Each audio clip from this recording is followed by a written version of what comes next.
You shalt have no other gods before me. Remember like the old 10 Commandments? You got Charlton Heston up there just living his best life. The way that the text is written when it talks about the 10 Commandments, though, it's not so much about a you shalt not or thou wilt not.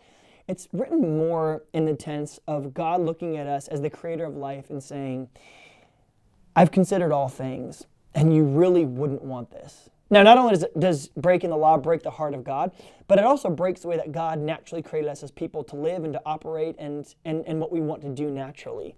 So, for instance, it's not a you shalt not steal. It's, of course, you don't want to live in a place where stealing is normal. Could you imagine going to bed every night and having to keep all your possessions in bed with you and you freaked out because someone's going to kidnap your kids? And God goes, I've made the human condition, and you wouldn't want to steal. It would end poorly for you.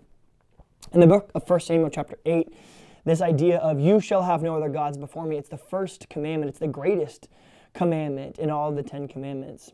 And it's God saying, look, I've considered all things. And if you have something else you serve in your life, a different king other than me, something you worship other than me, something you find your identity in other than me, something that's of the utmost importance to you other than me, I've considered all things, and it will end very poorly for you. So something similar happens. Israel asks for a king.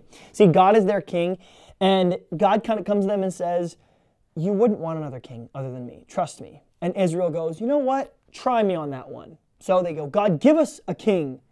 So God goes, okay, I'm willing to give you a king if you want to be like all the other nations. Here's what they say.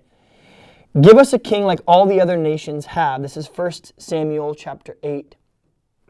The Lord says, give them a king, but first tell them what kings do. Tell them what happens when you follow someone that isn't Jesus. So Samuel says, here's what the Lord wants to tell you. If you want a human king, if you want a king, if you want a God made by human hands, here's what they're going to tend to do. They will reign over you and claim your rights as their own. They will make you into their slaves. They will assign you to plow the ground. They will take your friends and family as their own. They will take your favorite things in life and claim them as their own. They'll take your male and female servants, the best of your cattle and donkeys for their own use. They'll take a tenth of everything you own. And when that day comes, you will cry for relief from the king that you've chosen, from the God that you've chosen, but the Lord will not answer you in that day.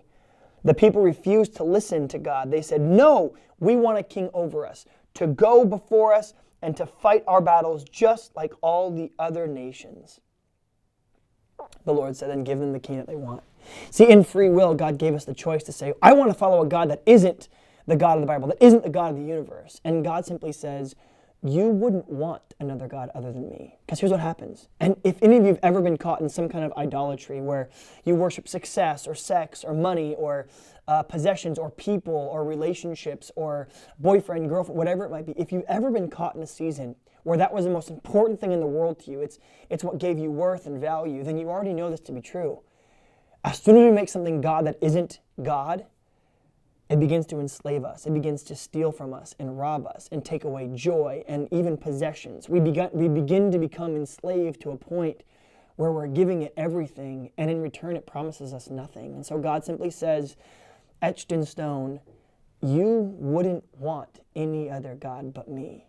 For the Lord gives grace where our other idols give only justice, and they only give brokenness, and they only give more desire for that thing. God satiates and satisfies our desire.